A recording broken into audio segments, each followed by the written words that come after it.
Disaster recovery teams are clearing out the home where 4 University of Idaho students were murdered last November. Our sister station, KREM 2 News in Spokane, has learned some of the families of the 4 victims are not happy about the university's plan to tear down the home on King Road. Shannon Moody spoke with the attorney of one of those families about why this may hurt more than heal.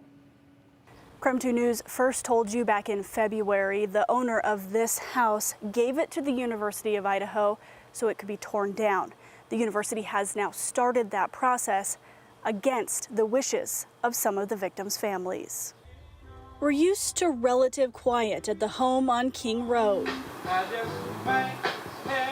But Thursday, a radio played behind the boarded up walls as a disaster crew packs up the items left behind. University of Idaho students Kaylee Gonzalez, Madison Mogan, Ethan Chapin, and Xana Kernodle were killed in the house in November 2022. But they anticipate it will take them a couple of weeks to get all the personal items out. Jody Walker with the University of Idaho says the prosecution and defense for the man accused of the murders agreed to release the house to the university. To get that to demolish before school starts, yes. Fall classes begin August 21st. The suspect in the murder case is expected to go to trial in October. It's the largest piece of evidence in the entire case. That's why Shannon Gray, attorney for the Gonzalez family, says his clients are upset a critical piece of the puzzle may be lost.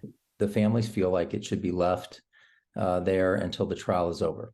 There's fear, he says, it could still hold necessary evidence or help jurors visualize the case better than photos or 3D models. If there's any evidence that's brought up in trial that, has to do with vantage points or how you can hear something or how you can see something or entry points or exit points. In a letter obtained by KREM 2, an attorney for the university acknowledged the Gonzalez's, Mogans, and Kernodles don't want the house torn down before the case is resolved. But attorney Kent Nelson adds the university needs a legal reason before considering delaying demolition.